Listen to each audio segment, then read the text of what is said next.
Hi, this is Troy Ring for Denver 7, and let's do some news of the day and then take a quick look at my mock 1.0 of the top 10 in the upcoming draft. First, today began the voluntary workout process and procedures for NFL teams around the country. More than 20 teams have said they're not going to participate, but it's a bit of a soft protest because for the Broncos, for example, a team that said that, they had 20 to 25 guys at UC Health Training Center, which is similar to the number they've had during the entire offseason.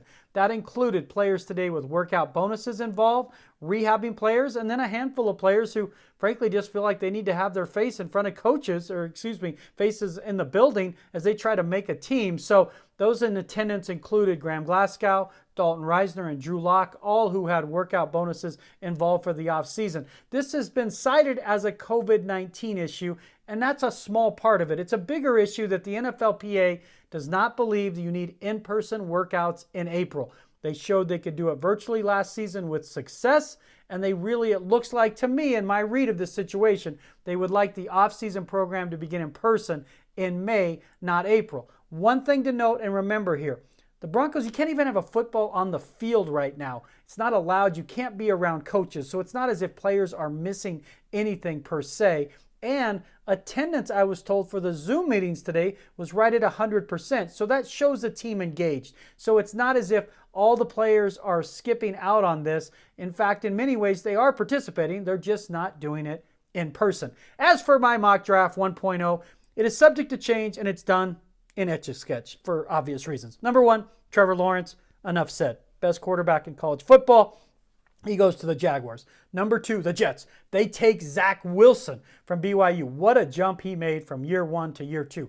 Number three is where it gets interesting. Will, as my sources say, San Francisco take Mac Jones from Alabama, or will it be Trey Lance? He had his pro day today. Pat Shurmur of the Broncos was there as the Broncos stay nimble and keep all options open. Everyone says it's going to be Mac Jones, but nothing ever leaks from San Francisco, so I'm suspicious that it's a smokescreen and they might go Lance, but for this purpose today, I have them taking Mac Jones. Number four, Falcons are open for business for trade. They are listening. They're looking to trade back to get more picks, but if they stay put, they go tight end Kyle Pitts.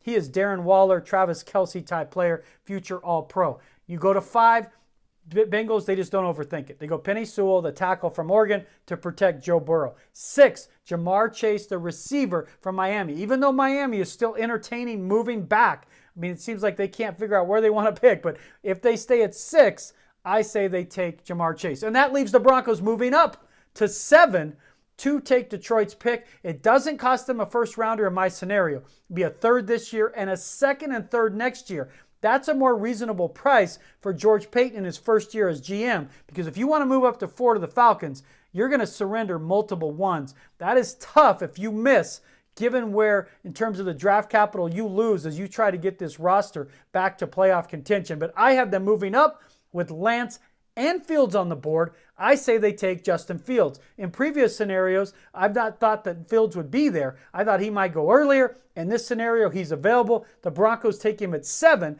to move ahead of teams like Washington, teams like the Patriots, and a team like the Bears. So then you move on to eight in this draft. And eight looks like the Carolina Panthers in this scenario. They just go Rashawn Slater, the tackle. Keep it simple. That makes sense. Nine becomes the Lions. They take the Broncos pick. They take Jalen Waddle, the receiver from Alabama. And then at 10, the Cowboys, whose defense stunk last year, they take cornerback Patrick Surtain. But again, all those teams from 7, 8, and 9, not 9 with the Broncos, but 7 and 8, maybe even 10, could be open for business for some team wanting to move up to take a quarterback. And certainly the Falcons could be looking to get out of 4 to trade. But I have the Broncos staying nimble and keeping an open mind to take a quarterback in the first round. For Denver 7,